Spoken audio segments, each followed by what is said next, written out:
y que es totalmente malvado. Entonces el día de hoy vamos a ver el capítulo 2 para seguir viendo cómo Dios continúa su plan de redención, porque Éxodo, una de las principales lecciones que nos muestra es cómo Dios redime a su pueblo, cómo Dios lo compra, cómo Dios lo salva.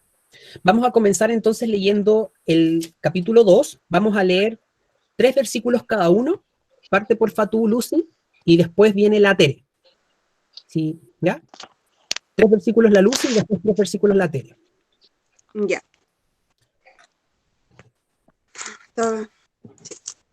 Un varón de la familia de Leví fue y tomó por mujer a una hija de Leví, a la que concibió y dio a luz un hijo, y viendo que era hermoso, le tuvo escondido 3 meses.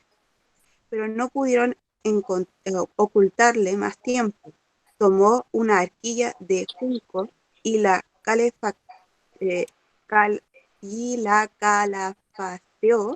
con asfalto y brea, y colocó en ella al niño y lo puso en un carrizal a la orilla del río. Tere, ¿puedes leer tú del 4 al 6? Además, la hermana de él se apostó a cierta distancia para averiguar qué se haría con él. Después de un rato, la hija del faraón bajó para bañarse en el río Nilo, y sus criadas de compañía iban andando por el lado del río Nilo, y ella alcanzó a ver el arca en medio de las cañas. Enseguida envió a su esclava para que la consiguiera. Cuando la abrió, pudo ver al niño, y resultó que el muchachito estaba llorando. Ante esto, ella tuvo compasión de él, aunque dijo: este es uno de los niños de los hebreos.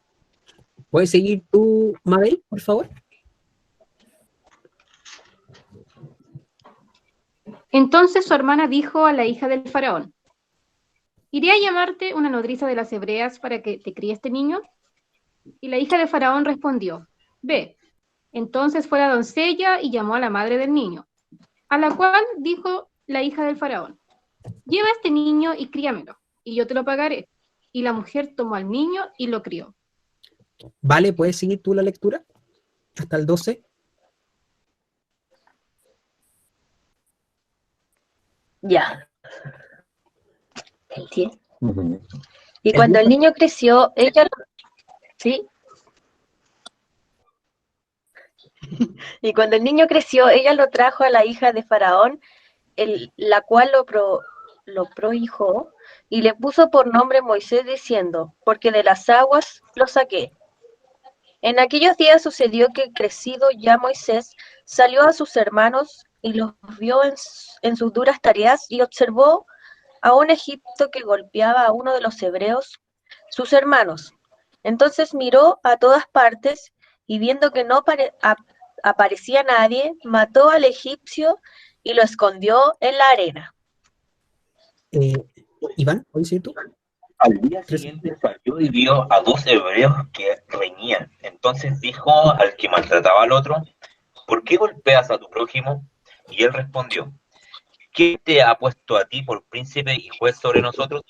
¿Piensas matarme como mataste al egipcio? Entonces Moisés tuvo miedo y dijo: ciertamente esto ha sido descubierto. Oyendo Faraón acercarse, de hecho, procuró matar a Moisés, pero Moisés huyó de delante de Faraón y habitó en la tierra de Madián. Denis, ¿puedes seguir tú la lectura? Estando sentado junto al pozo, 7 hijas que tenía el sacerdote de Madián vinieron a sacar agua para llenar las pilas y dar de beber a las ovejas de su padre. Mas los pastores vinieron y las echaron de allí. Entonces Moisés se levantó y las defendió, y dio de beber a sus ovejas. Y volviendo ellas a Reuel su padre, él les dijo: ¿por qué habéis venido hoy tan pronto? Claudia, ¿puedes seguir tú la lectura? Ellas respondieron: un varón egipcio nos defendió de mano de los pastores, y también nos sacó el agua, y dio de beber a las ovejas. Y dijo a sus hijas: ¿dónde está? ¿Por qué habéis dejado a ese hombre? Llamadle para que coma. Y Moisés convino en morar con aquel varón, y él dio su hija Séfora por mujer a Moisés. Y ella le dio a luz un hijo, y él le puso por nombre Gersón, porque dijo, forastero soy en tierra ajena. Aconteció que después de muchos días murió el rey de Egipto, y los hijos de Israel gemían a causa de la servidumbre, y clamaron, y subió a Dios el clamor de ellos con motivo de su servidumbre. ¿Puedes terminar el versículo 24 y 25 también, Javier, por favor? Ya. Y oyó Dios el gemido de ellos, y se acordó de su pacto con Abraham, Isaac y Jacob, y miró Dios a los hijos de Israel, y los reconoció Dios. Súper. Entonces, si se dan cuenta, el relato es bastante álgido, hay hartas acciones que se van sucediendo a medida que van avanzando los versículos, y nos vamos dando cuenta entonces que acá se nos está mostrando, ¿cierto?, la panorámica de cómo los personajes se van posicionando, cómo van sucediéndose los eventos.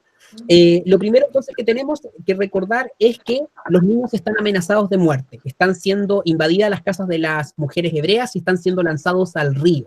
Ese es el contexto, por tanto, evidentemente podemos darnos cuenta de que el pueblo de Israel lo está pasando pésimo en Egipto. Dejó de ser esa tierra que los acogió, dejó de ser ese pueblo que les dio la bienvenida, ¿cierto?, en gratitud a José y todo lo que Dios hizo a través de José, y ahora se han transformado en este pueblo que los aborrece, que los odia, que les tiene miedo, que los tiene odio, y que están matando entonces a sus hijos. En ese contexto tenemos el primer versículo. ¿Quién puede leer versículo 1 y 2 de nuevo entonces? ¿Yo? ¿Ya? Léalo. Un varón de la familia de Leví fue y tomó por mujer a una hija de Leví, la que concibió y dio a luz un hijo, y viéndole que era hermoso, le tuvo escondido 3 meses. Ya. Entonces, acá aparece el papá y la mamá de Moisés. ¿Se dan cuenta de qué tribu correspondían? De Leví. De la Levitas. tribu, ¿ya? ¿Se acuerdan que la tribu de Leví es la tribu de uno de estos dos hombres, ¿cierto?, que fueron bien sanguinarios y que mataron a todo un pueblo? ¿Se acuerdan de eso? De la historia de la venganza de Dina, Simeón y Leví. Entonces, uno de los descendientes de Leví, acá nos dice entonces que tenía una esposa, ¿cierto? Y esa esposa concibió y dio a luz un hijo. Ellos perdieron ese hijo por causa de lo que estaba sucediéndole a los hebreos en Egipto. ¿Lo perdieron? No, no lo perdieron, lo entregaron a las aguas para salvarlo. ¿No? En este versículo, todavía en el versículo 2. Hablando de... No, lo tuvo escondido en el fondo. Lo tuvieron escondido. ¿Cuántos meses lo tuvieron escondido? 3 meses. 3 meses. Era chiquitito. Una guagua. Chiquitito. Y fíjense, esto es simplemente a mí me da un poco de risa, pero recordemos que el Pentateuco lo escribió Moisés, ya los primeros 5 libros de la Biblia. ¿Cuál era la razón por la cual no quisieron, ¿cierto?, que perder a este hijo? ¿Por qué lo ocultaron, dice ahí? Porque era bonito. Hermoso. Hermoso. Probablemente, dicen algunos comentaristas, que esta hermosura también la veían como una gracia de Dios sobre el bebé, ¿ya? Entonces como una forma también de reconocer entonces que algo había especial en este bebé. Pero la razón, ¿cierto?, que da Moisés mismo cuando él va escribiendo esto, es que era una guagua muy bonita. Para papá le llamaron porque era muy bonito. Es súper humilde el Moisés, ¿no? Es como... Está ahí autodefiniendo, muy bonito. ¿Qué pasa en el versículo 3? ¿Quién puede leerlo?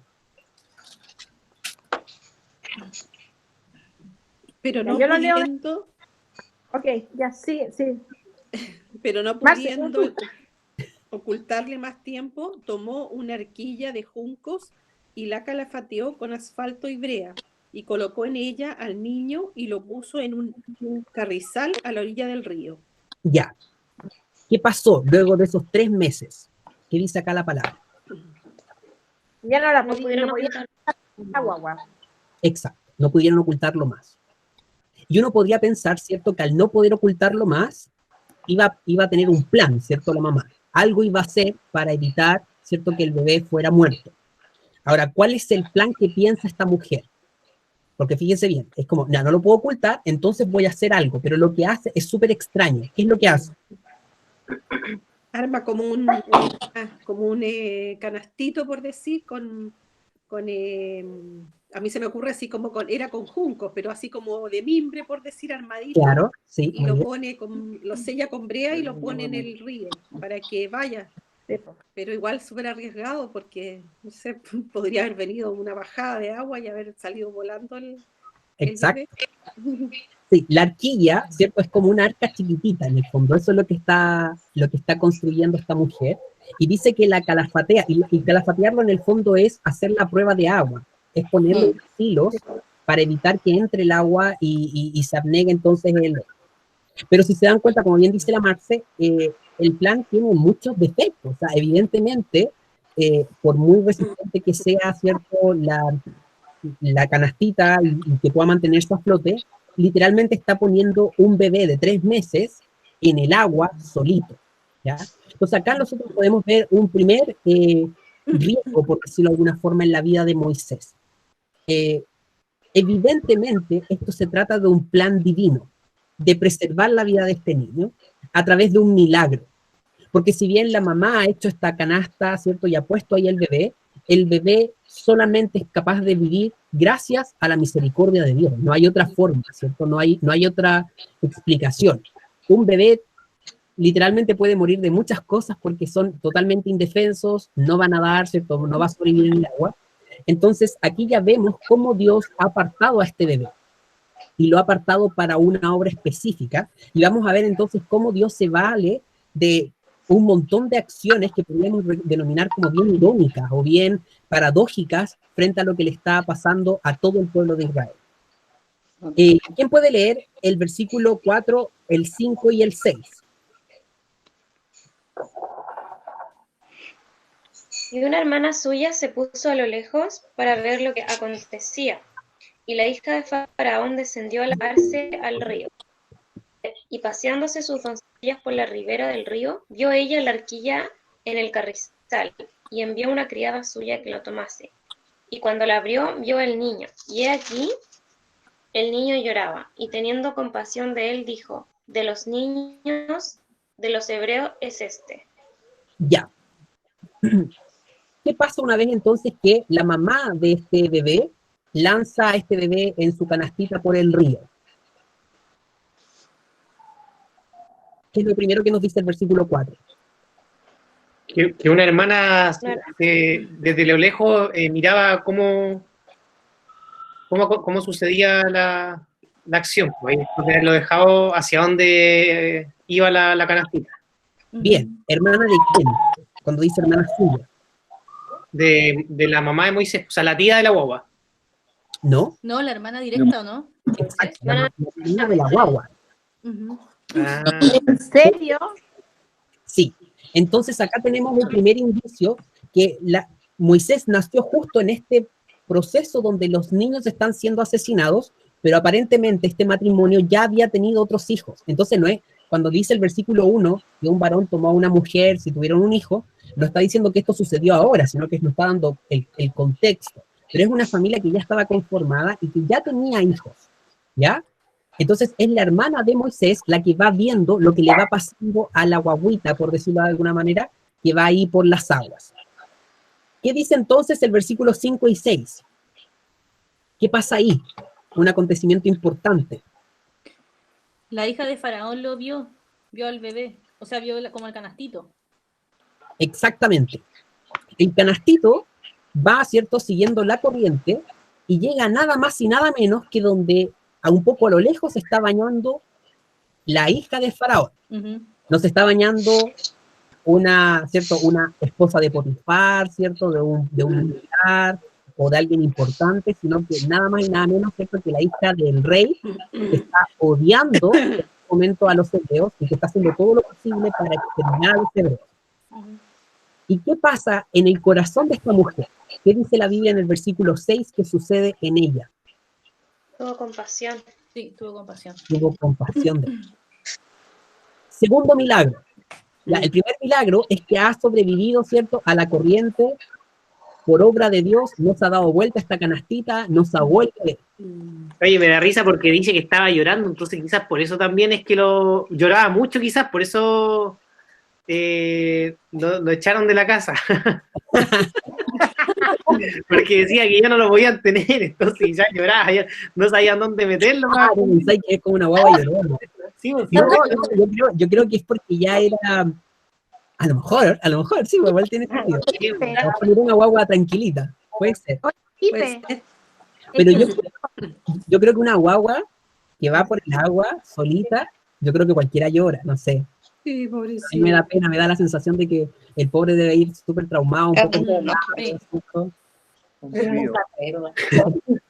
Entonces, esta mujer cuando lo ve, podría perfectamente haberlo aborrecido, despreciado o haberlo matado en el momento, porque era una egipcia.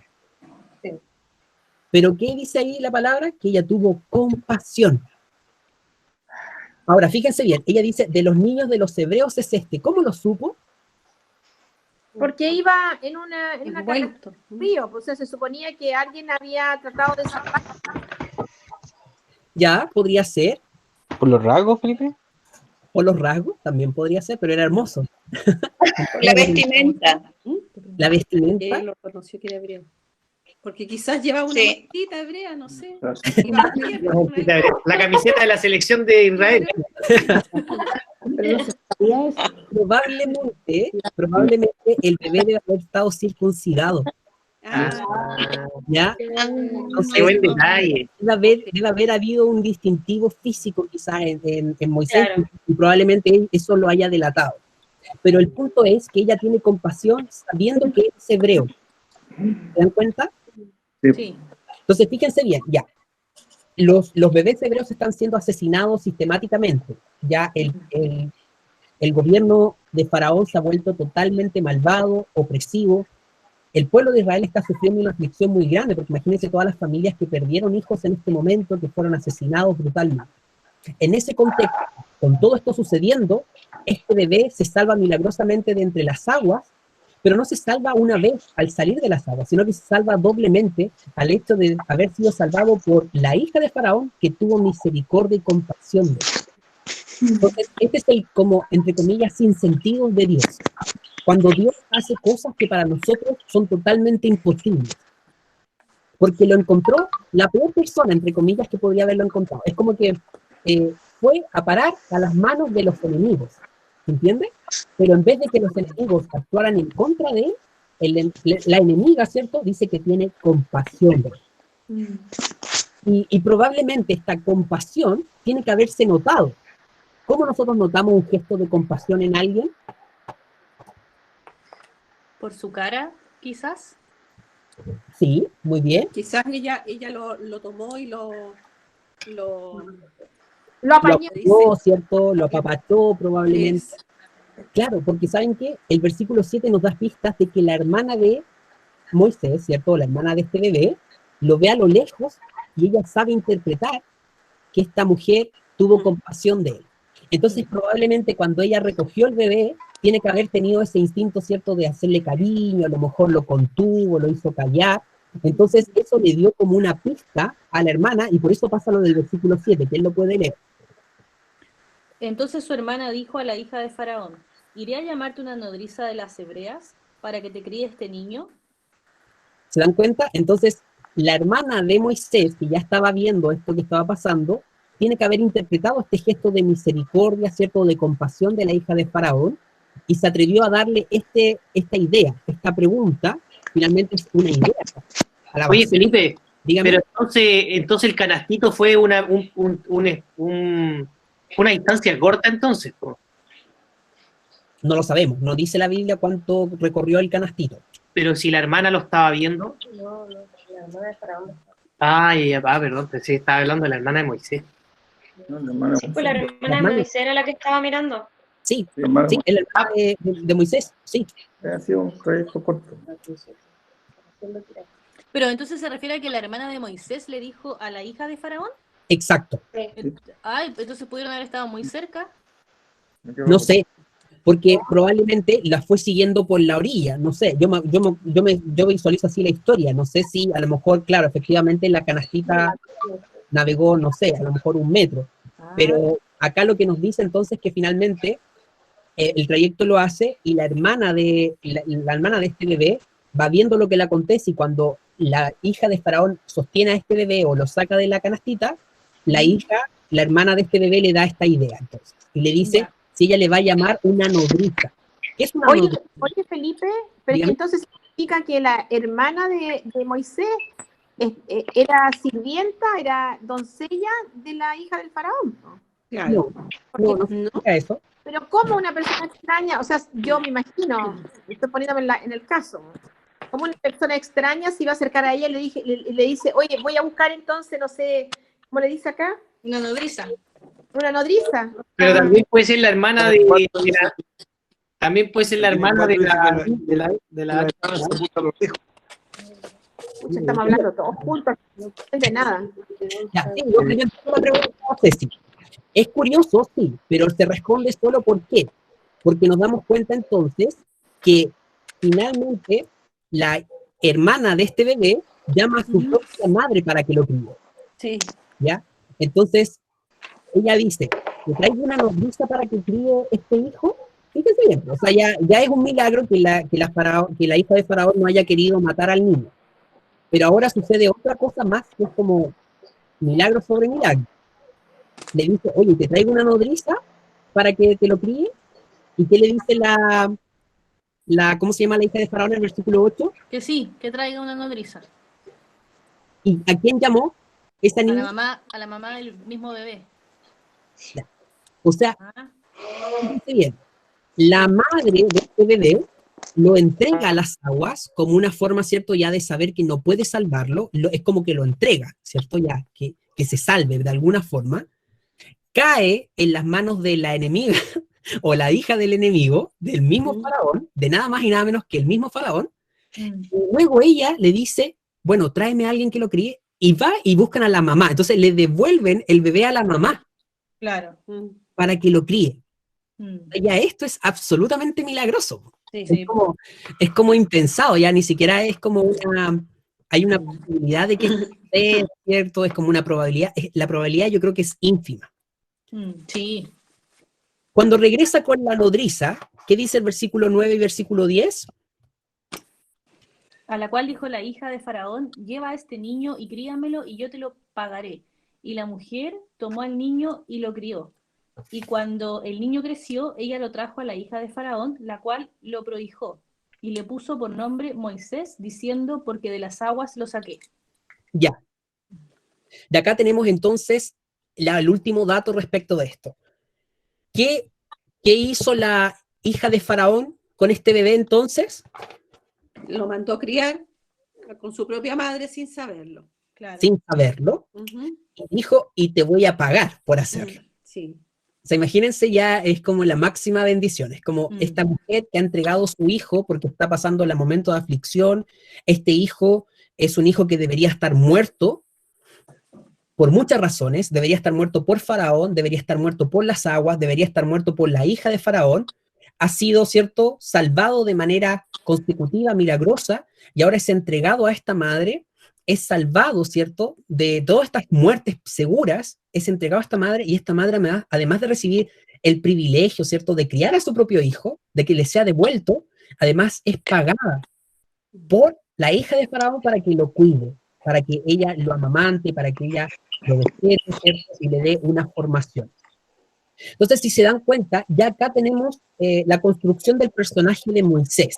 Si tuviéramos que de alguna forma caracterizar a Moisés hasta el momento de lo que sabemos de él, ¿cómo ustedes dirían que es Moisés? ¿Cómo lo caracterizarían? Como un niño privilegiado, un niño que fue desde antes, bueno, de antes de su nacimiento ya Dios lo estaba guardando, por así decirlo. Muy bien. Para un propósito más grande. Muy bien, excelente. ¿Qué más? ¿Qué podríamos decir de Moisés a partir de este breve relato?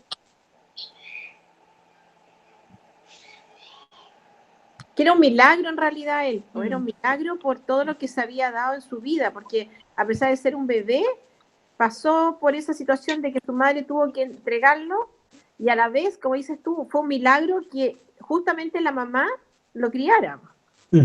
O sea, obviamente ahí estaba la mano de Dios obrando en todo lo que estaba pasando en su vida. Exactamente. Ahora, ¿podríamos decir que este bebé es especial? ¿Es un bebé diferente a todos los demás bebés y por eso está pasando esto?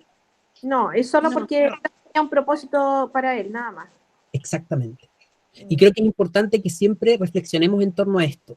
Porque literalmente acá Dios se está proveyendo de un bebé que no hizo otra cosa que llorar en el momento que tenía que llorar, ¿cierto? No hay nada más especial en sus acciones, no es que sea un ser diferente a otros bebés, pero Dios le plació, ¿cierto?, que a este hombre él iba a usar. Y desde pequeño lo salvó, por decirlo de alguna manera, lo libró de la muerte segura y le da entonces este contexto. Dios es un Dios que tiene planes y propósitos soberanos y que en ninguna circunstancia esos planes y esos propósitos se deben a nuestro buen comportamiento. No es que Moisés sea un mejor bebé, una mejor guagua. No es porque él es especial o porque es más bonito. Entonces, por eso Dios tiene este plan con él. No, Dios le ha placido salvarlo de la muerte. Acá Moisés no ha hecho nada por sus propios méritos, por sus propias fuerzas, sino que Dios le ha concedido la vida. Ahora, si se dan cuenta, el versículo 10 nos dice algo bien interesante. Nos dice entonces que este Moisés creció con su mamá hebrea, ¿cierto? Con esta mujer, ¿cierto?, que lo dio a luz. Pero dice que después de pasado un tiempo, no sabemos cuánto tiempo, pero después de pasado un tiempo, Moisés es llevado entonces a la corte de Faraón y la hija de Faraón lo adoptó. Eso quiere decir que lo prohijó. Y ella lo nombra Moisés, dice, porque de las aguas lo saqué. La pregunta es entonces, ¿qué está pasando en la vida de Moisés? Que pudiésemos aquí enumerar. Todo. Características. Está pasando todo. Está haciendo eso.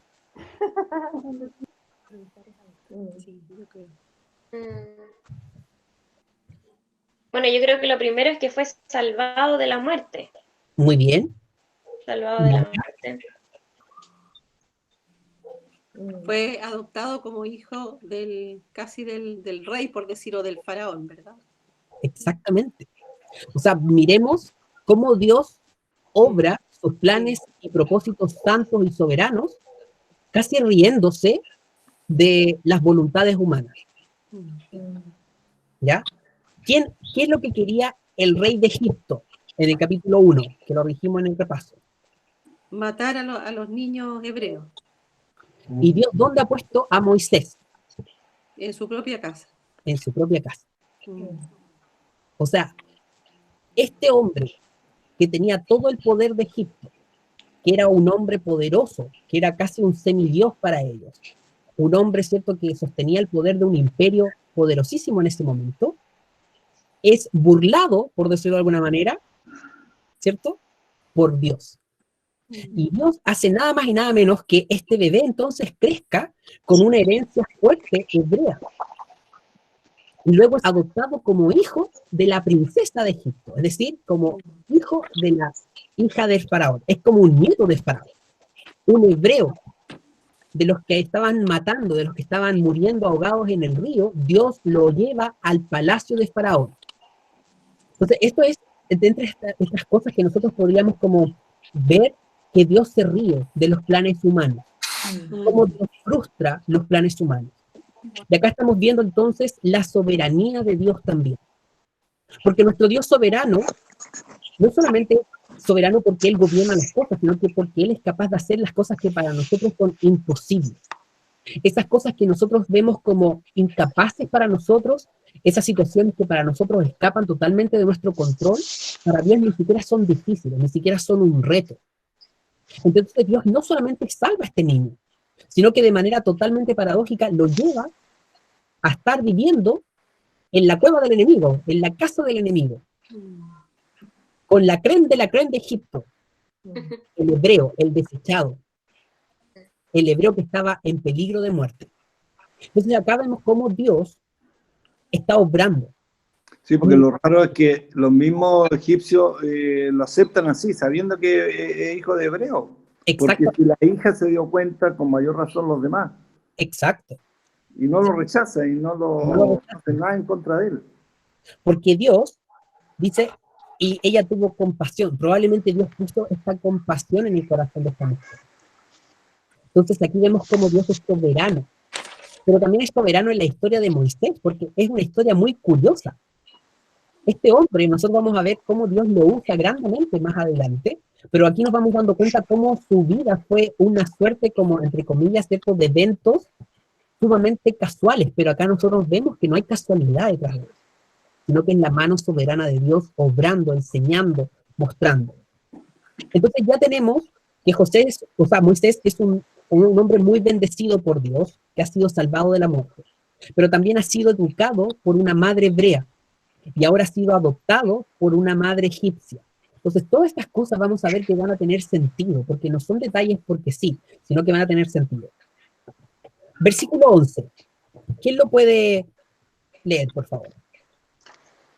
En aquellos días sucedió que crecido ya Moisés salió a sus hermanos y los vio en sus duras tareas y observó a un egipcio que golpeaba a uno de los hebreos, sus hermanos. Ya. Ha crecido Moisés, ha pasado el tiempo. ¿Y qué es lo que hace él? Va a buscar a sus hermanos. Sí. Salió a sus hermanos. ¿Qué quiere decir eso? O sea, salió a ver a los hebreos en el fondo de sus labores, una cosa así. ¿Perdón?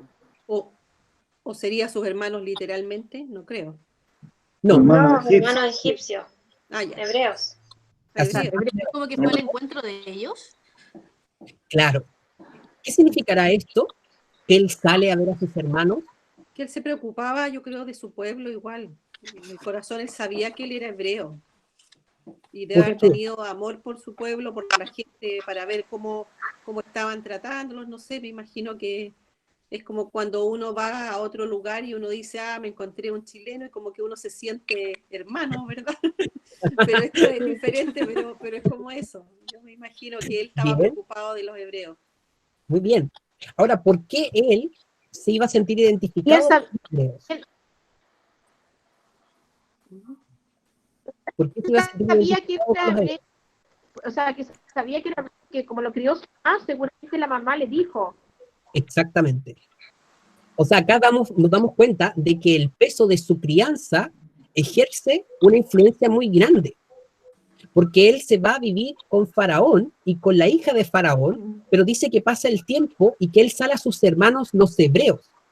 Entonces acá nos damos cuenta de que si bien él estuvo viviendo con la hija de Faraón, él no se identifica como un egipcio, se identifica a sí mismo como un hebreo. Entonces probablemente acá ya estamos observando algo en el corazón de Moisés, porque fíjense lo tremendamente privilegiado que es este hombre. Mientras que sus hermanos están siendo esclavizados, mientras su pueblo está siendo oprimido, él está disfrutando en el palacio de Faraón. Él no debe estar viviendo una vida de esclavo, él debe estar viviendo una vida, ¿cierto?, de la élite. Está como acomodado, probablemente disfrutando de lujo, probablemente comiendo banquetes con Faraón, quizás conversando con Faraón mismo, con su hija, ¿cierto?, disfrutando de esa vida. Dice que él, en algún momento de su vida, él sale a ver qué le pasaba a su pueblo. Pues acá notamos que hay una identificación con los hebreos, pero también hay un corazón que no se identifica a sí mismo como egipcio. Él no ha olvidado entonces sus raíces. La crianza de su mamá tiene que haber sido una crianza que lo mantuvo muy centrado en quién era él, en no olvidar que él era un hebreo y no un egipcio. Ahora, ¿qué es lo que vio cuando se encontró ahí? Estaban golpeando a un egipcio, golpeando a un hebreo. Ya, muy bien. Entonces, lo que está viendo es el abuso, por decirlo de alguna manera, ¿cierto? La opresión. Y yo creo que Moisés es un hombre que, por ejemplo, ahora en el estallido social, él estaría pegándole a los carabineros, ¿ya? Probablemente. Primera línea. ¿Por qué? ¿Qué dice Era rebelde, oye, era un rebelde. ¿Qué dijo el versículo 12? ¿Quién puede leer el versículo 12? Entonces miró a todas partes y viendo que no parecía nadie, mató al egipcio y lo escondió en la arena. ¿Qué hizo? ¿Qué hizo Moisés? Mató a un egipcio. Asesinó. Asesinó. ¿Pero motivado por qué? Por la injusticia, por decir así. Muy bien. Ahora, ¿fue un arrebato? Fue como, le dio la rabia y le pegó al egipcio y se le pasó la mano. Es como, oye, es que me enseñaron karate, justo como hijo del faraón me enseñaron karate, entonces se me pasó la mano. Soy muy bueno en las peleas. No, él tiene que haber sentido de porque corazón la rabia de ver que estaban oprimiendo a su pueblo y que estaban como aprovechándose de las personas en demasía, y además él estaba viendo en ese minuto que estaban atacando injustamente a un hebreo. Muy Eso bien. era la Venido injusticia. una ira. Pero fue lo un- pensó porque dice que miró a todas partes y viendo que no aparecía nadie, lo mató. Exactamente. Lo O pensó. sea, hay una premeditación. Claro. No es como que está viendo a su compatriota, cierto hebreo, siendo golpeado, probablemente, a lo mejor brutalmente, ¿cierto? Con un látigo, no sé, ahí uno se imagina algo. Pero dice que él observa alrededor, dice, no hay nadie, y él va y lo mata. O sea, ni siquiera es como que le da un golpe, y resulta que el golpe lo mató, como de casualidad. O lo empujó y justo se cayó, ¿cierto? Se tropezó en el esfinge, o en la pirámide, entonces el egipcio murió. Chuta, murió. Qué pena, un accidente. No, acá dice que él mira a todas partes y deliberadamente lo mata. Y después de matar, ¿qué hace? Lo esconde. Lo esconde. Y lo Lo entierra. escondió en la arena. Ahora, acá nosotros lo que podemos observar entonces es es como un germen en Moisés, una idea. ¿Qué creen ustedes que está pensando Moisés cuando hace esto? En integrarse a su pueblo y defenderlo. Muy bien, Con justicia. muy bien. Probablemente Moisés se siente como responsable de ayudar a su pueblo. Quizás él en su carnalidad dice, yo tengo que hacer algo. Esto no puede estarle pasando a mi pueblo. Entonces yo tengo que hacer algo, tengo que intervenir de alguna manera. Pero esto nos muestra la manera carnal de intervenir en un plan o un propósito divino, porque el plan y propósito de Dios era libertar a su pueblo. ¿Pero era esta la manera de hacerlo? No. ¿Matando egipcios? No. ¿A puñetes? No. Dios no iba a hacerlo de esta manera. Entonces, acá vemos a un Moisés que está como encontrándose con su llamado, un llamado libertador, pero que está encontrándose con un llamado de manera carnal. Dice, no es el momento, entonces, para libertarlo, ni esta es la forma. Oye, Felipe, Dígame. tengo una pequeña duda, pero ya está bien, tú estás diciendo que no está bien que le haya matado a esa persona, pero ¿qué pasa cuando, no sé, pues Dios mandaba a matar a tomarse un pueblo y a la tierra prometida, por ejemplo, y que mataran a todos nomás? Buena pregunta. ¿Podrías como explicar un poquito más la duda? ¿Como el contexto en que lo estás pensando? O sea, porque se supone que aquí no está, o sea, sería como considerado un pecado porque él está actuando en su carne, ¿cierto? En cambio, si Dios manda a matar a un pueblo, por ejemplo, eso no sería pecado porque Dios lo está diciendo directamente, ¿no? Exacto. Pero hay una razón por la que no es pecado, ¿ya? Y es porque Dios, en su potestad y soberanía, Él ejecuta juicios, ¿ya? Entonces, Él determina la muerte de ciertos pueblos cuando esos pueblos han llegado a colmar su paciencia y han llegado a actuar de maneras tan malvadas que Dios ejecuta un juicio en contra de ese pueblo. Vamos a Génesis capítulo 15. Tú mismo búscalo, Javier, y lee, porfa, versículo 13 al versículo 16. Génesis 15. Cuando sale la tierra, ¿no? Ah, no. A ver, del 15 al... Génesis 15, del 13 al 16. Génesis 15, del 13 al 16. Ya, entonces Jehová dijo a Abraham, ten por cierto que tu descendencia morará en tierra ajena, y será esclava allí, y será oprimida 400 años. Mas también a la nación a la cual servirán, juzgaré yo, y después de esto saldrán con gran riqueza, y tú vendrás a tus padres en paz, y serás sepultado en buena vejez, y en la cuarta generación volverán acá, porque aún no ha llegado a su colmo la maldad del amorreo hasta aquí. Ya. Fíjate que ahí se habla de dos juicios que van a suceder. ¿Cuál es el primer juicio que va a suceder? Claro que lo saqué. Ya, el primer juicio. Que saldrán, no, saldrán con gran riqueza, no, que morarán en tierra ajena. No, eso no es un juicio. Que serán esclavos, ¿no? Esclavos. No, tampoco. ¿Ah? ¿Cuál Tampoco era? es un juicio. ¿Quién dice cuánto dijo? No sé. Génesis 15. Juzgará juzgará, que él juzgará a ese pueblo, ¿A quién? a los egipcios, a los A egipcios. los egipcios. Dios le está diciendo, mira, tu descendencia, y esto se lo está diciendo a Abraham, imagínate, antes de que Abraham tenga siquiera a Isaac, le está diciendo, tu descendencia va a estar morando en Egipto, eso es lo que está pasando ahora. Y le dice, y allá van a ser esclavos y van a ser oprimidos. Pero dice que él va a juzgar a la nación que los va a esclavizar. Sí. O sea, todo lo que después nosotros vamos a ver que Dios hace con los egipcios es una retribución justa y santa a la maldad que ellos hicieron con los israelitas. Es decir, Dios no hace algo como dentro de toda su soberanía, Él hace cosas que son justas. Entonces, Él no va y, por ejemplo, castiga a los egipcios antes de que ellos ejecuten su maldad. Entonces uno podría pensar, y uno podría verdaderamente pensar en el problema de la maldad y de la filosofía detrás de esto, y uno podría decir, bueno, pero ¿por qué Dios hace estas cosas? ¿Y por qué Dios permite estas cosas? Bueno, porque esta es la manera en que Dios hace justicia. A veces nosotros no sabemos por qué Dios desata juicios sobre ciertas naciones. De hecho, podríamos incluso pensar que el coronavirus o la pandemia son formas en las que Dios está ejecutando juicios hoy en día. ¿Por qué? Porque la maldad del ser humano va como subiendo estadios y va marcando precedentes.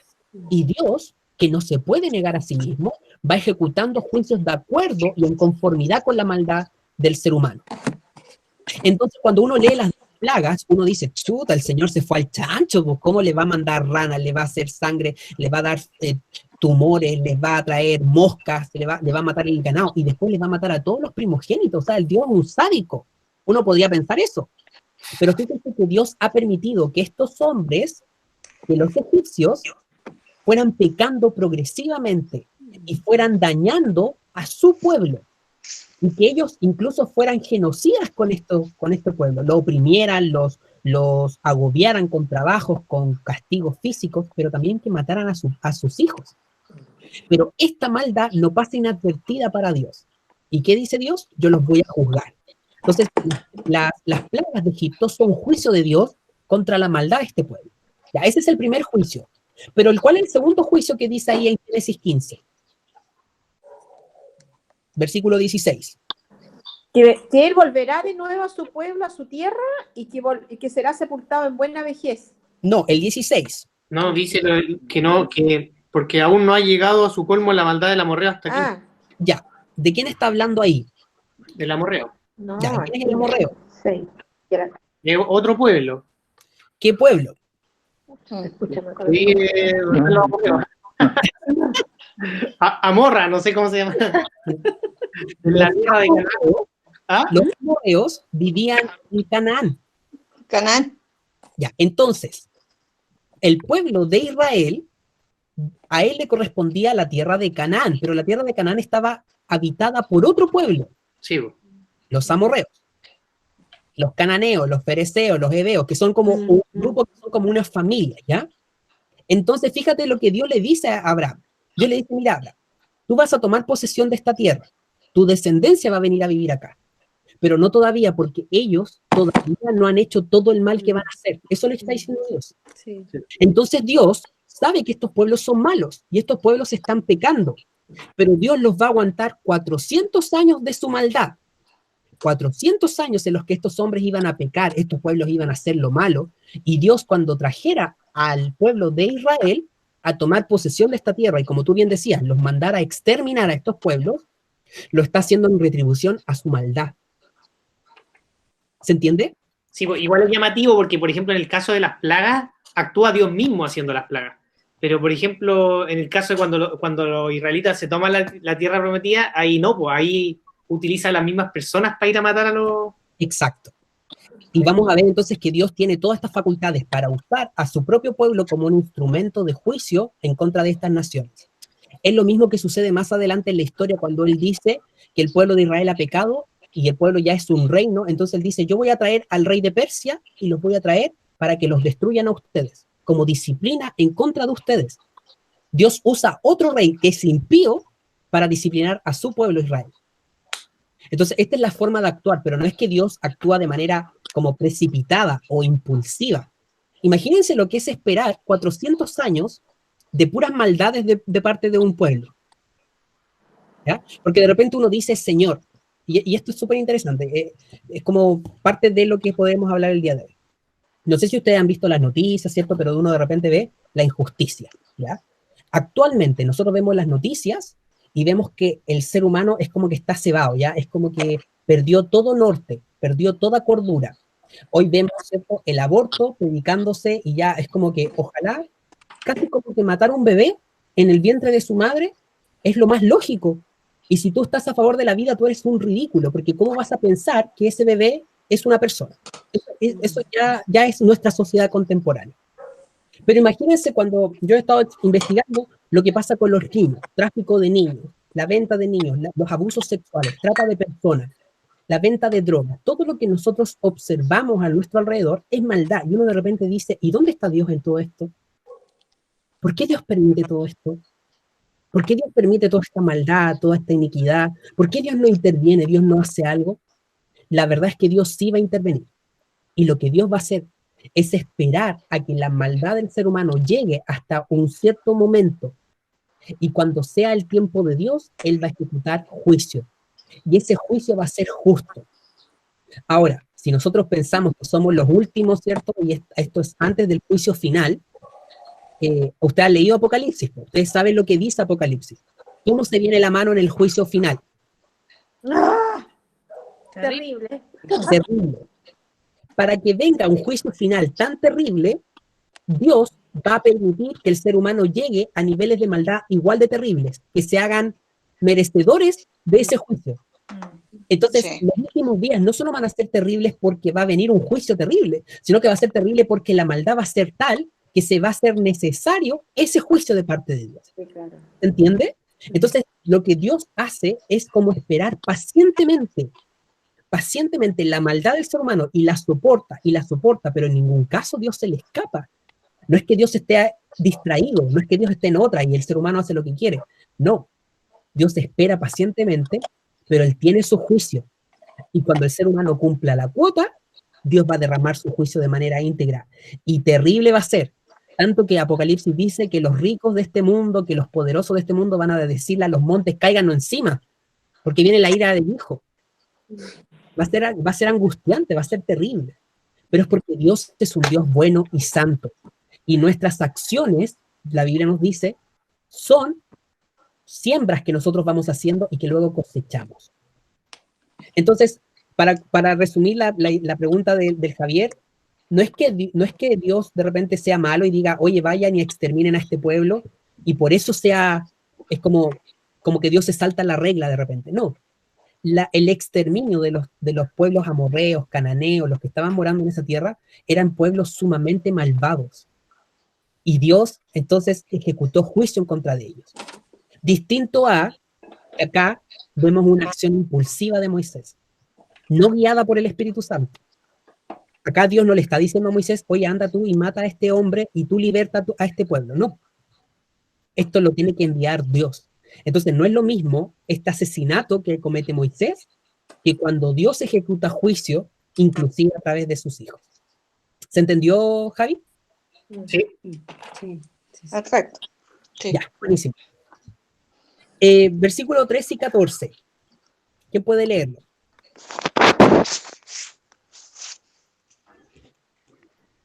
Al día siguiente salió y vio a 2 hebreos que reñían. Entonces dijo al que maltrataba al otro, ¿por qué golpeas a tu prójimo? Y él respondió, ¿quién te ha puesto a ti por príncipe y juez sobre nosotros? ¿Piensas matarme como mataste al egipcio? Entonces Moisés tuvo miedo y dijo, ciertamente esto ha sido descubierto. Ya. ¿Qué sucedió ahí? En este encuentro. Él como que les llamó la atención porque vio a 2 hebreos peleando. Muy bien. Y quiso como hacer, no sé si un juicio, pero como que les llamó la atención así como oye, ¿ustedes qué están haciendo? Claro, como haciendo la paz, ¿cierto? Ya él comportándose, yo creo, como entre hermanos. Intercesor ahí, ¿cierto? Una persona con liderazgo, como, oye, cuidado si ustedes son hermanos, ¿cierto? ¿Por qué se pelean? Tengan cuidado, cuídense probablemente. Entonces, acá vemos una actitud de liderazgo de parte de Moisés. Fíjense, él vuelve de nuevo, ya dejó enterrado al egipcio ahí, me da risa que lo dejó enterrado en la arenita, y vuelve a salir, ¿cierto? Entonces ya aquí vemos como este deseo y esta identificación con el pueblo hebreo. Pero cuando vuelve a salir e interviene en esto, ¿cómo le responde el hebreo? Le sale el tiro por la culata porque en el fondo lo confrontan con lo que acaba de hacer. Exactamente. Y la pregunta es una pregunta súper incisiva, porque en el fondo, ¿qué actitud está teniendo el que pregunta? De príncipe y juez. ¿Quién Claro, te ha puesto aquí por príncipe y juez sobre nosotros? Sí, pues como, oye, ¿a ti qué te echó ficha? Claro. Oye, ¿y tú qué venís para acá? ¿Quién eres tú? ¿No? Es como casi como una pregunta clara, pues. Yo me imagino así como los dos peleando, pegándose puñete, y de repente como los dos respondiéndole como, ¿y tú? ¿Asesino? ¿Qué venía a decirnos a nosotros? Entonces, acá nos damos cuenta de la respuesta del hebreo. La respuesta del hebreo es de aceptar a Moisés como un posible líder. No. Es de rechazo. Entonces, acá nos damos cuenta, por una parte, Moisés no está listo para libertar a su pueblo, pero tampoco los hebreos están listos para ser dirigidos por Moisés. Este evento nos muestra entonces cuáles pueden ser los planes de Dios, pero incluso antes de tiempo. Entonces, ¿Dios iba a usar a Moisés como libertador? Sí. ¿Dios iba a libertar al pueblo de Israel? Sí. Pero había tiempos específicos. Y acá nos damos cuenta que cuando Dios hace algo, Dios no lo hace ni antes de tiempo ni después de tiempo, lo hace en el momento preciso. Dios tiene tiempos perfectos. Y esto es muy importante que lo vayamos siempre entendiendo y recordando. Felipe, Sí, dígame. disculpa que te interrumpa. Puede ser que, bueno, no sé cómo sería, pero más que tiempo sean procesos. Sí, o sea, no son excluyentes. Cuando uno dice tiempos, claro, establece un proceso a la base, porque los tiempos, los procesos se viven en ciertos tiempos. Entonces, sí. Ambos tenían, tanto el pueblo de Israel como Moisés, tenían que ser tratados por Dios, trabajados por Dios.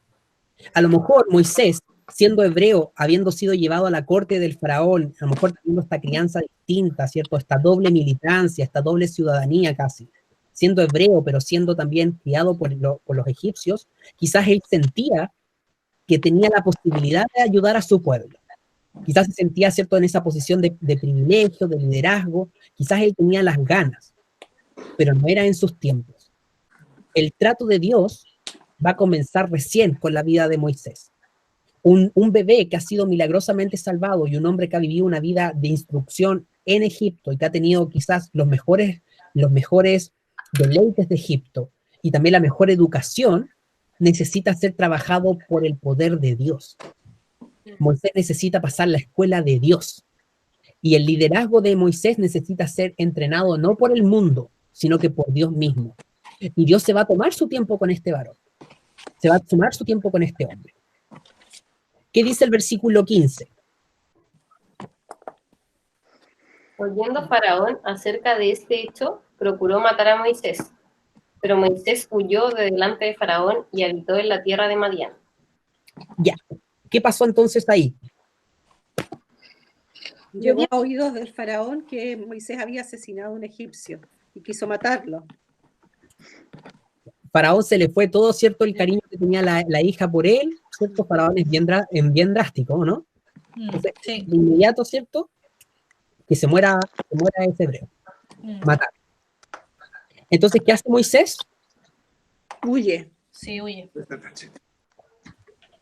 Huye a la tierra de Madián, una tierra que está cerca de Canaán, ¿ya? Entonces, es como que él vuelve al lugar donde deberían haber estado los israelitas, ¿ya? Allá está volviendo Moisés. Entonces, fíjense bien, en un par de días, como por la buena onda de su pueblo, Moisés lo perdió todo. Fíjense lo paradójico que es. De buena obra, de buena voluntad, por proteger a sus compatriotas, por hacerles un bien, termina siendo un fugitivo. Entonces, si tuviéramos que describir a Moisés ahora, con lo que sabemos, sumado a todo lo que vimos en su niñez, ¿cómo lo podríamos describir? Ahora que aún no. Como asesino. ¿Qué más? Fugitivo. Fugitivo. Fugitivo, sí. ¿Qué más? Queriendo sin asumir un pueblo. rol, sí, como queriendo asumir un rol que todavía nadie se lo daba, yo creo, así, de líder. Pero a lo mejor ni siquiera, yo creo que él ni siquiera era consciente de que quería ser líder. Yo creo que eso se fue dando en el tiempo nomás, con las circunstancias que fue viviendo, pero yo creo que él nunca pensó de niño o de joven que él iba a ser, que iba a ser el Moisés que fue, pues. Probablemente sí lo pensó. Oye, no me venga ya ¿cómo se llama? A echar abajo el avión, por favor.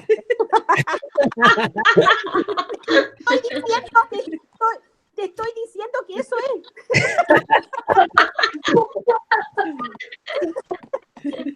es. Ay, qué Fíjense el versículo, vamos a Hebreos capítulo 11, versículo 23 al 26. ¿Hebreos? ¿Cuánto? 11. 11, del 23 al 26.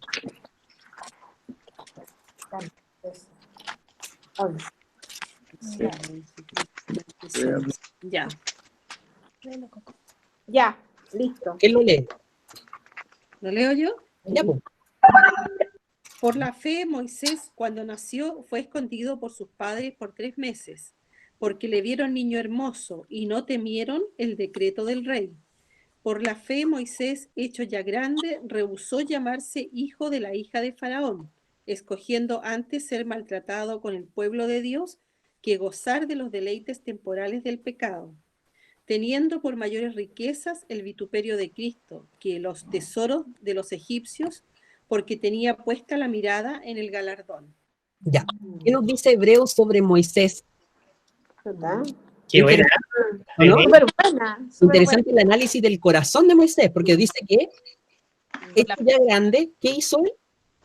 Tenía fe, por la fe, rehusó ser Claro. hijo de la hija de Faraón. No le interesaron los deleites, la riqueza, ni las Exacto. comidas ricas, ni nada de eso. Exacto. Entonces, probablemente cuando la escritura nos dice que Moisés salió a sus hermanos, está hablando también de la motivación de su corazón. Es como que yo creo que en algún momento de su vida él debe haber dicho, oye, pero yo no soy egipcio, yo soy hebreo. Sí. Y mis hermanos hebreos están afuera y están sufriendo. Claro. Ellos están siendo esclavizados y yo estoy acá, pero yo no soy de estos. Entonces probablemente en su corazón había como una división y él tomó una decisión en su corazón. Él dijo, no, yo no soy egipcio. En mi corazón yo soy hebreo. Entonces yo estoy por mis hermanos. Y si mis hermanos están sufriendo, yo voy a intervenir. Y por eso mató al egipcio. Ahora, eso es un buen deseo, claramente. Y probablemente es un deseo puesto por Dios. Y probablemente ahí también podemos ver la crianza de su mamá. Quizás su mamá le hizo recordar y lo instruyó. Le dijo, oye, tú no te olvides, tú eres hebreo. Nosotros estamos pasándolo mal. Cuando tú estés con los egipcios, no te olvides que nosotros somos, tú eres de los bebés que han sido, tú fuiste un bebé salvado, pero los bebés de tu generación murieron. Los egipcios hacen esto. A lo mejor su mamá lo adoctrinó de alguna forma o lo preparó. Pero acá nosotros vemos una actitud carnal de parte de Moisés. Es como el ímpetu de hacer en la carne lo que a veces pensamos que Dios nos llama a hacer. Dios llamó efectivamente a Moisés a libertar al pueblo, sí, pero no en sus fuerzas, no en sus métodos, en los métodos de Dios. Y para hacerlo en el poder del Espíritu Santo y respaldado por Dios, Moisés tenía que ser procesado por Dios. Entonces, cuando yo les pido la definición de Moisés, es como que nos vamos sumando toda esta vida milagrosa que él ha llevado, Y es como que de repente la burbuja se rompió porque iba todo bien. Fue salvado milagrosamente, fue amado milagrosamente, fue criado milagrosamente. Ahora estaba como casi príncipe de Egipto, ¿cierto? Estaba ahí con los gobernadores. Pero de repente, ¡pum! De la noche a la mañana es un forastero, es un fugitivo, despreciado ahora en Egipto y ni siquiera aceptado por sus hermanos de Israel. Ahora tuvo que huir. Entonces acá nos damos cuenta cómo también Dios se vale de estos procesos que son tan extraños, tan curiosos. Porque ¿quién iba a pensar que Dios iba a usar la vida de un fugitivo? ¿Quién iba a pensar que estaba en los planes de Dios que este hombre tuviera que huir? Si uno pensara en la mente carnal, uno diría, no, pues lo correcto es que Moisés haya sido rescatado, Moisés haya sido criado por su mamá, haya llegado a Egipto y que Moisés se haya amotinado y que sus hermanos hebreos le hayan dicho, te vamos a seguir, dale, tú danos las armas, tú dinos dos y vamos a pelear por ti y vamos a ir y vamos a derrotar al faraón. Uno podría pensar algo así, como una especie de William Wallace, ¿cierto? Un guerrero, alguien que en la fuerza iba a evitar, ¿cierto?, esta esclavitud. Pero esta no es la esclavitud que pueda ser libertada por un hombre. La esclavitud la puede salvar solamente Dios. Este pueblo necesitaba un salvador, pero no es Moisés. Este pueblo necesita al Señor. Necesita a su Dios. ¿Y Dios usará la vida de Moisés? Sí. Pero será Él el salvador. ¿Qué pasa mientras está en Madián? Versículo 16 al versículo 22. ¿Quién lo puede leer?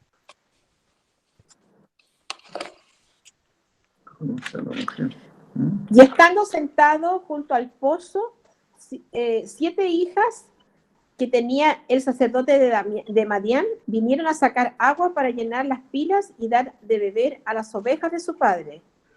Mas los pastores vinieron y las echaron de allí. Entonces Moisés se levantó y las defendió y dio de beber a sus ovejas. Y volviendo ellas a Reuel, su padre, él les dijo, ¿por qué habéis venido hoy tan pronto? Ellas respondieron, un varón egipcio nos defendió de mano de los pastores y también nos sacó el agua y dio de beber a las ovejas. Y dijo a sus hijas, ¿dónde está? ¿Por qué habéis dejado a este hombre? ¿Hasta dónde? Hasta el 22. Sí. Llamadle para que coma. Y Moisés convino en morar con aquel varón y él dio su hija Séfora por mujer a Moisés. Y ella le dio a luz un hijo y él le puso por nombre Gersón, porque dijo, forastero soy en tierra ajena. Ya. Gersón, perdón. Gerson, no es Gerson, es Gersón. Sí, porque lleva la tilde en la O. Sí, en la tilde en la O, pues entonces son. ¿Qué pasó en la vida de Moisés? Ahora que está extranjero, está fugitivo. Como que quedó atrás todo lo que quizás él pensaba en su corazón, porque ahora estaba como con un pastor de ovejas, por decir así, rodeado de sus hijas, estaba viviendo como en el campo, como una vida totalmente diferente, ya no tenía las riquezas que tenía en el reino, ya no era nadie importante, por decir así. Estaba como apartado totalmente de lo que quizás él pensaba también en su corazón de ayudar a su pueblo, ya eso como que había quedado, me imagino, como atrás, o sea, él lo debe haber visto lejano. Exactamente. Oye, por primera vez tal vez él tenía familia. Estaba viendo como un egipcio real, como un hebreo real. Como un hebreo real. Viendo sus penurias, todas sus cosas y entrando en su corazón lo que sufrían los hebreos. Exactamente. ¿Qué más? Dígame. ¿Se sabe cuánto tiempo pasó? Porque él, en el fondo, tuvo una esposa y un hijo. Exacto. Hasta el llamado de Dios, se estima que fueron 40 años. Wow, ya. ¿Ya? Y se estima que Moisés, a los 40 años, salió en el versículo 11 a sus hermanos. Entonces él tenía como alrededor de 80 años cuando vuelve a Egipto como libertador. Wow, ya. ¿Ya? Mucho tiempo. Entonces, es bien adulto, sí, es adulto. Entonces, si se fijan bien, hay otras cosas que son destacables dentro del carácter de Moisés. Una de las cosas que a mí me llama profundamente la atención está en el versículo 17. Ya. ¿Qué dice el versículo 17? Más los pastores vinieron y las echaron de allí. Entonces Moisés se levantó y las defendió y dio de beber a sus ovejas. O sea, tenía esa cosa de El guerrero, el peleador, sabía defenderse. Exacto. Uno podría pensar que Moisés es como un cobarde, un debilucho. No, en bueno, absoluto. es la acción que tuvo por estar en Egipcio. De eso le valió su tiempo en Egipcio. Claro, yo me lo imagino. Transformarlo como guerrero, como defensor. Como con harto ímpetu, ¿cierto? Bueno, para pelear. Es como mochero, Moisés, pero es como defensor, ¿o no? Es como ese hombre con conciencia, uno podría pensar, ¿cierto? Claro. Como, oye, ¿qué vienen estos pastores a echar a las chiquillas? Yo voy y las defiendo, ¿ya? Entonces, es como de armas tomar, podríamos pensar en Moisés. Y probablemente esto es un carril mío, ¿ya? Entonces, esto no está en la Biblia, se los advierto. Pero yo me imagino a un Moisés en este momento sumamente confundido. ¿Por qué? Porque tiene que haber sido una lucha muy grande para su corazón, haber pensado quizás que lo que sus hermanos necesitaban era a alguien como capaz de libertarlos y darse cuenta que no le funcionó y que perdió pan y pedazo. ¿Ya? Es como, ahora no soy ni Egipto, no soy ni egipcio, pero tampoco estoy respaldado por los míos. Yo creo que en más de alguna ocasión quizás Moisés tenía esta interrogante en su corazón como, ¿y por qué quién me manda a defender a este hebreo que estaba siendo castigado por el egipcio? ¿Quién me manda a meterme en asuntos que no me llamaron? ¿De qué me sirvió? Mira, ahora estoy extranjero, forastero en tierra ajena. Y este nombre que él le pone es un nombre bien significativo porque es como un nombre que esconde un poco su pesar, su corazón. Cuando él se casa con esta mujer y tiene este hijo, fíjense que él lo menciona como que es algo que él tiene muy presente. Yo estoy acá, pero no me corresponde estar acá. Pero tampoco es egipcio. Pero sus hermanos hebreos tampoco lo recibieron como un buen líder. Entonces, ¿de dónde es Moisés? ¿A quién le pertenece? Porque él está extranjero en este momento. Entonces yo me imagino que Moisés debe estar pasando por un proceso que es como un proceso que nosotros en el Evangelio podemos reconocer como estos momentos de crisis. Porque los momentos de crisis son los momentos que Dios usa para limpiar el corazón de sus hijos. Los momentos de crisis son los momentos en los que Él trabaja a profundidad nuestro corazón. Cuando Él desarma nuestros esquemas y nos lleva entonces al desierto y nos lleva a conocerlo cara a cara. Son esos momentos donde Él se encarga de sacarnos todas las muletas que podemos tener, todas nuestras pretensiones, nuestras expectativas, nuestros deseos, nuestros anhelos, las cosas que pensamos que queremos de una determinada manera. Cuando todo eso se desarma, cuando todo eso se diluye, entonces nos queda solamente la presencia de Dios. Y ahora Moisés va a empezar a ser trabajado por Dios. Pero no es que sean procesos fáciles ni instantáneos, porque Dios se lleva tiempo con sus hijos. Lo vimos también en la vida de Abraham, lo vimos en la vida de Isaac, lo vimos en la vida de Jacob, en la vida de José, y lo vamos a ver ahora en la vida de Moisés. Por un evento extraño, ahora es un forastero. Y parecía que todo ese futuro promisorio que tenía él por haber sido rescatado de las aguas y haber sido tan milagrosamente preservada su vida, ahora está patas para arriba y está forastero, lejos. Pero Dios, que es un Dios de planes y de propósitos, está trabajando en su vida. ¿Qué dice el versículo 23? Aconteció que después de muchos días murió el rey de Egipto y los hijos de Israel gemían a causa de la servidumbre y clamaron. Y subió a Dios el clamor de ellos con motivo de su servidumbre. Ya, ¿qué pasa en este versículo? ¿Qué llama la atención? Que murió el rey de Egipto, el que había dado la orden de matar a todos los hebreos. Muy bien. ¿Qué más? Que ellos estaban sufriendo por la servidumbre y ahí clamaron a Dios. Clamaron a Dios.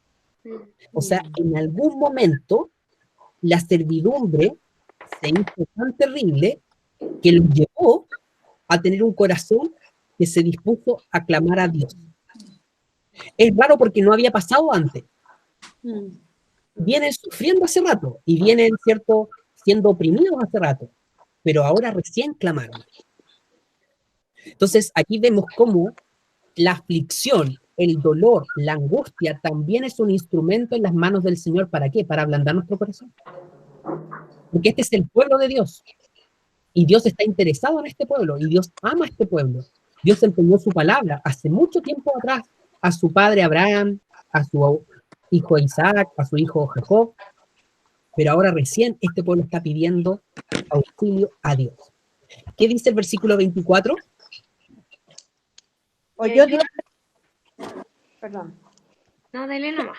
Lee tú nomás, no te preocupes. Ya. Y oyó Dios el gemido de ellos y se acordó de su pacto con Abraham, Isaac y Jacob. ¿Qué significa este versículo? Que había un pacto antes. Muy bien. Lo que habíamos leído antes, lo que leímos en Génesis 15, creo que era. Exactamente. ¿Qué más? Que Dios lo escuchó el ejemplo de ellos. Muy bien. Sí, que Dios no se olvidó de lo que se había prometido. Exactamente. Es este versículo un versículo que nos dice que Dios se olvida y que como que de repente se acordó, así como, oh, chuta, como cuando uno deja algo en el horno, ¿cierto? Y se va y de repente, uy, hay humo, chuta, me acordé, ahí estaba el pan. ¿Eso quiere decir que Dios se haya acordado? No. ¿Qué significa? Que era el tiempo probablemente, ¿no? Exactamente. ¿Cómo? Como es el momento de comenzar a actuar. No porque Dios no supiera todo lo que estaban sufriendo sus hijos, sino porque en su plan perfecto, este era el momento en el que Él debía comenzar a intervenir. Entonces, todo este tiempo es como que Dios ha sido silencioso observador, ¿cierto? Es como ha sido un testigo que no se involucra en lo que le está pasando a los israelitas. Y alguien que a lo mejor no conoce a Dios podría decir, oye, ¿Dios dónde está? ¿Quién está permitiendo todo esto? O Dios se olvidó. Dios lo desechó. A lo mejor algún israelita podría haber pensado, oye, ¿cómo Dios está permitiendo que esto pase? Porque no nos ama, no nos quiere, o no es verdad, o no es quien dice que es. Pero ¿qué vemos acá? Que Dios tiene tiempos específicos. Y en su gran misericordia y en su gran bondad, Él no ha olvidado el pacto que hizo con Abraham. Entonces subrayen este versículo, porque es un versículo que nos recuerda la naturaleza de Dios. ¿Qué atributo de Dios podemos ver en este versículo? Su fidelidad. Muy bien. ¿Qué más? Que no cambia, inmutable. Muy bien, excelente. ¿Qué más? Misericordioso. Misericordioso, lleno de bondad. Fiel a sus palabras, fiel a sus promesas. Entonces, cuando estemos en las circunstancias adversas de la vida, cuando estemos a lo mejor en las opresiones de la vida, en las dificultades, en los momentos en que nos sentimos oprimidos o que las cosas no andan bien, tenemos que volver a estas palabras y tenemos que recordar que nuestro Dios es un Dios fiel, que así como a este pueblo le fue fiel y lo escuchó y se acordó de sus promesas, de la misma manera se acuerda de las promesas que nos ha hecho a nosotros. No pensemos ni por un segundo que nuestros sufrimientos, que nuestras tribulaciones, nuestras angustias, para Dios pasan inadvertidas. Y si hemos estado tentados a pensar eso, o nos hemos olvidado de Dios, o pensamos que Él se olvidó de nosotros, si hemos dejado a Dios de lado pensando a lo mejor, ¿sabes qué? Dios, yo no le importo porque Él no permitiría que esto me pasara si es que yo le importara, desecha esa idea. Porque lo cierto es que Dios está obrando. Y en su tiempo Él va a intervenir. Decir que Dios se acordó de su pacto es como decir, en este momento Dios comenzará a intervenir. Como que Él ahora empezó como echó a andar su plan perfecto. Sus acciones perfectas. Porque Él es un Dios confiable. Y fíjense bien cómo termina este capítulo, porque es hermoso cómo termina. ¿Qué dice el versículo 25? Y miró Dios a los hijos de Israel y los reconoció Dios. Ya. ¡Ay, qué lindo! Sí. ¿Qué significa eso? Lo miró con pasión, lo miró con pasión. ¿Y qué significa que los reconoció? Sí. Como su pueblo. Su pueblo escogido. A quienes le había hecho la promesa, po. Exactamente. Es como que cuando nosotros estamos pasando por momentos de aflicción o angustia, Dios nos ve, pero Dios no es que solo nos vea, sino que Él nos reconoce suyos. El gesto de mirar y reconocer es de saber que son su propiedad. Entonces, es hermoso este versículo y es una manera muy esperanzadora de terminar porque nos damos cuenta de que el contexto que están viviendo los hijos de Israel es un contexto totalmente negro, es como de angustia total. Están siendo oprimidos bestialmente, están sufriendo abuso probablemente físico, ¿cierto? Emocional, quizás están agotados, quizás están sintiendo que no hay esperanza, que no hay salida, y en toda esa aflicción claman a Dios, Dios los ve y los reconoce como suyos. Y qué hermoso y qué esperanzador es ser reconocidos por Dios.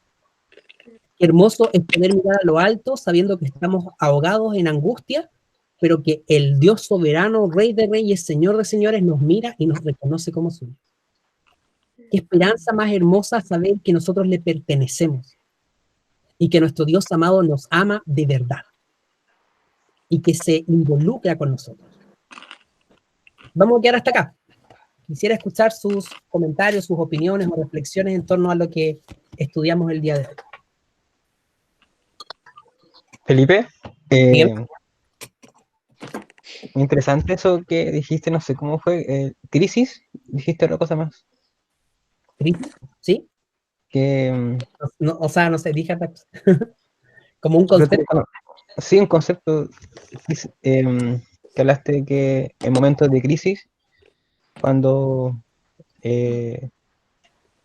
no sé, veo el caso de Moisés, que estaba confundido, que no sabía si era egipcio, si era hebreo,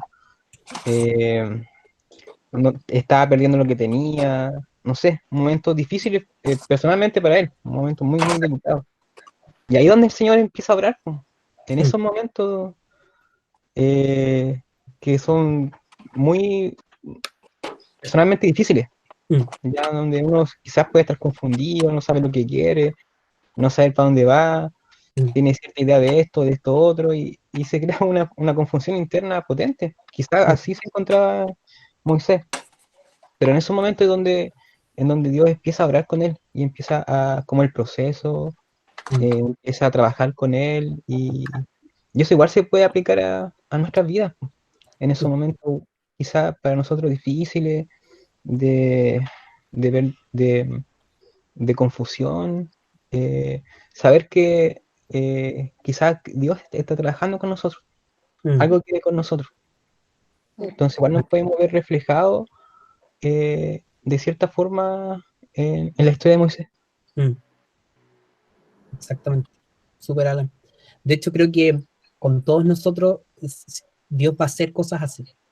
Y lo más curioso de todo, yo creo que siempre nos pillan por sorpresa las crisis.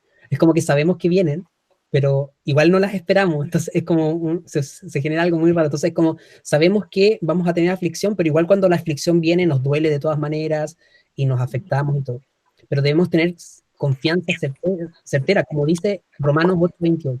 Todas las cosas a los que aman a Dios nos ayudan a bien. Y ese ayudar a bien no significa que las cosas van a ser positivas, o por ejemplo, yo siempre pongo el mismo ejemplo del trabajo porque es lo que más estoy viviendo. Es como, no porque yo pierda mi trabajo significa que Dios después me va a dar uno mejor, ¿se entiende? O porque, tuviste un problema en esto, entonces Dios te va a dar esto otro. No, yo creo que no se trata de eso. Se trata de que el proceso que Dios está permitiendo en nuestras vidas nos está santificando, y eso es nuestro mayor bien. Nuestro mayor bien es que Cristo está siendo forjado en nuestras vidas, y que eso significa a lo mejor aprenderlo desde la escasez, desde la soledad, desde la enfermedad o de lo que sea que nos esté pasando. Debemos saber que eso Dios lo está concediendo a nosotros porque Él está trabajando en nuestro corazón. Para Moisés fue perder su identidad como egipcio, fue estar trabajando como forastero en otra tierra. Para nosotros puede significar muchas cosas, a lo mejor no sé, que Dios nos saque de nuestro trabajo, de nuestra comodidad, de nuestro hogar, a lo mejor que Dios nos saque ciertas relaciones que tenemos. Vamos a ver lo que está ahí en nuestro corazón que Dios está usando para perfeccionarnos, para limarnos, para hacernos más santos, pero Dios lo hace. Y lo que podemos hacer es gozarnos en que en esa obra que Dios está haciendo en nuestras vidas tiene un propósito. Y que a lo mejor Moisés en este momento no lo ve, y a lo mejor nosotros también no lo vemos en este momento, pero podemos tener esa confianza en que nuestro Dios soberano, está al tanto de nuestros procesos y Él los está llevando, Él nos está conduciendo. ¿Quién más quisiera compartir antes de que terminemos el día de hoy?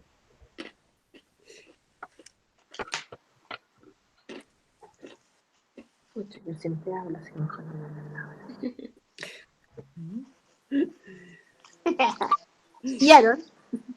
Se escuchó. Se escuchó. Es que yo siempre hablo, pues entonces ya está bueno que hablen los demás. Así que, no, pero en todo caso, Felipe, precioso el estudio, ¿qué querés que te diga? Es tan bueno, o sea, con este estudio así, desmenuzado de esta manera, vemos como a Dios tan cercano y tan involucrado con la vida de cada uno de nosotros, que eso enternece, produce gratitud en nuestro corazón y el deseo de querer agradarlo, porque ese es el Dios que es nuestro papá. Entonces, es súper bueno el estudio. Gracias, Felipe, estuvo muy bueno. Sí, pues uno ve también, me impresiona ver cómo el Señor siempre está, como decía la Ceci, involucrado con la persona, y cómo Dios, lo que uno lo ve imposible, Dios lo hace posible, porque por ejemplo, si nos ponemos a pensar en Moisés, que era un bebé de 3 meses, que fue llevado por el río, aunque haya sido una cuadra, lo que haya sido, igual era un riesgo, porque podría haber habido una piedra, podría haber pasado cualquier cosa, se podría haber dado vuelta la canastita, no sé, miles de cosas podrían haber sucedido, pero el Señor ahí estuvo cubriéndolo, protegiéndolo, y en todo momento, o sea, como veíamos el hecho de que la hija de Faraón, que era, uno a veces se pone a pensar en que la gente que está muy por sobre los demás en cuanto a riqueza, siempre mira como para abajo al resto, entonces podría haber dicho, esta guagua hebrea, ¿qué onda? O sea, destruyanla. Y en realidad ella se enterneció porque el Señor puso eso en el corazón de ella y se apiadó de ese bebé y lo acogió. Y además lo adoptó como su hijo. Entonces hay cosas que uno dice, esto es imposible, o sea, ¿cómo podría haber sido? Pero en realidad, si uno lo trae a la vida actual de uno, hay también muchas cosas imposibles que uno las ve que no podrían ser, pero el Señor sí puede. Entonces de repente, como decía Felipe, a veces pasamos por aflicciones y por situaciones complejas que también puede que no sean revertidas como uno desea, va a ser como el Señor lo disponga, pero sí podemos confiar en que independiente del resultado, el Señor nunca nos va a dejar, siempre va a estar ahí con nosotros, o sea, nos va a sostener. Si es que no va a ser algo a lo mejor beneficioso, Dios nos va a sostener igual, nunca nos va a abandonar. Entonces uno, si se retrocede y ve la palabra de Dios, uno ve que el Señor siempre estuvo ahí cubriendo a Moisés,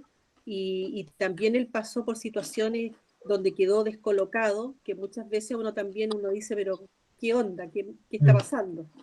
Y él también pasó por esos momentos, pero el Señor no lo dejó ahí, no se olvidó de él, y es lo mismo que hace con nosotros, que a pesar de la situación que nos toque vivir, el Señor siempre está ahí, sosteniéndonos, levantándonos, sustentándonos, o sea, siempre Dios está presente en nuestras vidas. Entonces es tan bueno poder estudiar esto y darse cuenta que Dios siempre ha sido igual, o sea, Él no cambia en realidad.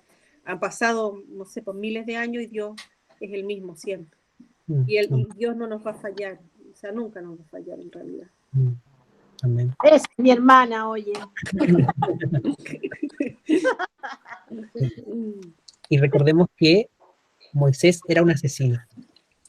Sí. Y Dios va a usar a este asesino para sus propósitos santos.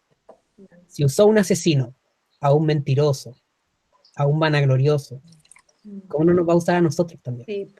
Sí, Qué ánimo que Dios no nos deseche. Y a lo mejor estamos pasando el momento de formación, el momento de desierto, pero Dios nos ama, no nos desechó. Y eso es hermoso recordarlo. Porque a veces ponemos a estos hombres, ¿cierto?, en la palestra de los héroes de la fe, y los ponemos ahí como los ejemplos inmaculados, ¿cierto? Pero siempre nos damos cuenta que son hombres valientes como nosotros. Cuando nos comparamos a ellos, nos damos cuenta de que tenemos hartas cosas a veces en común, hartas cosas maduras en nuestro corazón, pero que el Señor se vale de instrumentos así, imperfectos, para mostrar su grandeza y su perfección. ¿Alguien más que quiera, antes de que terminemos, compartir algo? No podemos orar. A mí me gusta, como de esta historia, ver los tiempos del Señor, que es que a veces el Señor nos ha llamado a algo, pero nosotros queremos que las cosas sean en nuestros tiempos, pues ahora ya, pero Dios tiene, cuando se provee para lo suyo, se toma harto tiempo.